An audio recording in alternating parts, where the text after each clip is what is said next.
Hi there, I'm Ross Woodfield. Welcome to Blackwell Global's Daily Market Update.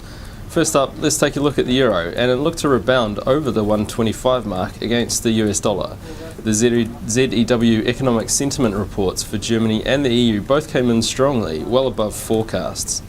German economic sentiment is at 11.5, up from negative 3.6, and the EU is at 11.0, up from 4.1. This surprised the market, which had been factoring in a small rise.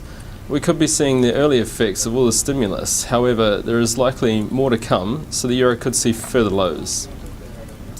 And looking now at the Kiwi dollar, and had a rather mixed day. It rose on the US dollar weakness, but ultimately was pegged back by another fall in dairy prices. The latest dairy auction came in at negative 3.1%, which is a disappointment for the market, which had hoped that the dairy market had found a bottom. The dairy index is now at a low not seen since August 2009, and the Kiwi is likely to feel the pain if prices continue the trend. And moving on now to the pound, and it failed to cash in on the weaker US dollar overnight as the bearish sentiment is firmly in control.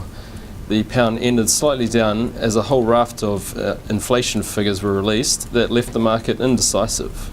Headline CPI rose from 1.2% to 1.3%, however core CPI disappointed as it remained unchanged at 1.5%.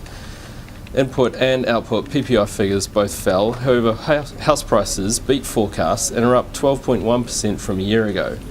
I believe the pound has further to fall as the bearish trend remains firmly in control. However, we could see a reversal soon if inflation figures have bottomed out.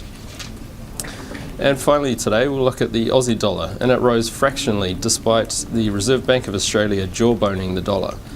RBA Governor Stevens said in a speech that interest rates will remain low for some time now. Now this usually would have been bearish for the Aussie dollar, but the lack of a drop shows the market is not surprised by the tone.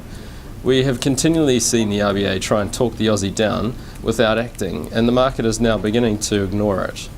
This may force the RBA into some form of action soon, so watch this space. And that's all we have time for today. For Blackwell Global, I'm Ross Woodfield. Thanks for watching.